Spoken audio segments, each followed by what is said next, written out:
Christmas లో మనం చేయకూడనివి 8 విషయాలు. క్రిస్మస్ అంటే కేవలం ఒక పండగ కాదు. క్రిస్మస్ అంటే మన పాపాల కోసం ఈ లోకానికి వచ్చిన యేసు క్రీస్తుని మనం అంగీకరించడం, ఆయన మహిమపరచడం, యేసు క్రీస్తుని మనము ఆరాధించడం. కానీ నేడు చాలా సార్లు మనము క్రిస్మస్ ని తప్పుగా జరుపుకుంటున్నాం. అందుకే ఈ రోజు మనం తెలుసుకుందాం క్రిస్మస్ లో మనం చేయకూడని 8 విషయాలు. మొట్టమొదటిగా ఏంటంటే యేసయ్య కన్నా క్రిస్మస్ తాతకు ఎక్కువ ప్రాధాన్యత ఇవ్వడం. నేడు పిల్లలకు క్రిస్మస్ అంటే యేసు కాదు, క్రిస్మస్ తాత, లేకపోతే బహుమానాలు, లేకపోతే కథలు గుర్తొస్తున్నాయి, కొన్ని పాటలు, లేకపోతే క్యారల్ సర్వీస్ అనుకుంటున్నారు. కానీ క్రిస్మస్ అంటే క్రిస్మస్ తాత కాదు, యేసు క్రీస్తే క్రిస్మస్ కు కేంద్రం. యేసును పక్కన పెట్టి క్రిస్మస్ తాతను ముందుకు తీసుకురావడము మనం చేయకూడదు. దేవుడిని మొదటి స్థానం పెట్టాలి, క్రీస్తుకి మొదటి స్థానం ఇవ్వాలి. నెంబర్ 2, రెండవదిగా ఇంటిలో ప్రభుకు స్థానం ఇవ్వకుండా వంటలు ఏర్పాట్లు మునిగిపోవడం. చాలా మంది ఇంట్లో క్రిస్మస్ రోజున పిండి వంటలు, బిర్యానీలు ఇలాంటి ఏర్పాట్లు ఎక్కువగానే చేసుకుంటారు. కానీ ఇంట్లో ప్రార్థన లేదు, కుటుంబంగా దేవుణ్ణి స్తుతించడం లేదు. యేసు ప్రభుకి స్థానం ఇవ్వకుండా చేసిన క్రిస్మస్ అనేది నిజమైన క్రిస్మస్ కాదు. నెంబర్ 3, మూడవదిగా హృదయాన్ని శుద్ధి చేయకుండా ఇంటిని అలంకరించడం. ఇంటి బయట స్టార్స్, లైట్స్, రంగులు అలా రకరకాలుగా ఉంటాయి. కానీ లోపల హృదయం మాత్రం ద్వేషంతో, అసూయతో, క్షమాపణ లేని హృదయంతో ఉంటుంది.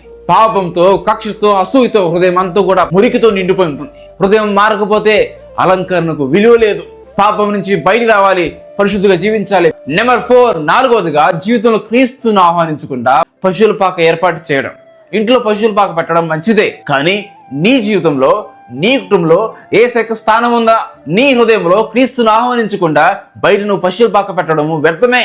ముందుగా యేసుని మన జీవితంలో ఆహ్వానించాలి. ముందు యేసయ్యని నీ హృదయంలో ఆహ్వానించాలి. నీ జీవితంలో, నీ హృదయంలో, నీ కుటుంబంలో యేసయ్య లేకుండా నువ్వు ఎన్ని పశువుల పాక పెట్టినా సరే దానికి అర్థం లేదు, దానికి ఉపయోగం లేదు. నెంబర్ 5, ఐదవదిగా క్రిస్మస్ ని కేవలం ఆచారంగా లేదా లోకరీతిగా చేయడం. క్రిస్మస్ అంటే ఒక ట్రెండ్ కాదండి. లోకం చేస్తుంది కాబట్టి మనం కూడా చేయాలి, వాళ్ళు చేస్తున్నారు కాబట్టి మనం కూడా చేయాలని కాదు. ఇది ఒక పవిత్రమైన ఆత్మీయమైన రోజు. లోకానుసారంగా కాకుండా దేవునికి ఇష్టమైన విధంగా క్రిస్మస్ మనం పాటించాలి. మన జీవితాలు దేవుడికి సమర్పించుకున్న రోజు. నెంబర్ 6, ఆరోదిగా మద్యము లేకపోతే అల్లర్లు ఇట్లాంటి అపవిత్రమైన వాటితో ఆరాధన చేయటం. కొన్ని చోట్ల క్రిస్మస్ అంటే తాగడము, అల్లర్లు చేయడము, గొడవలు పెట్టుకోవడము, డాన్సులు వేయడము, సినిమా పాటలు డాన్స్ చేయడం చేస్తూ ఉంటారు. కానీ యేసు ప్రభు సమాధానకర్త.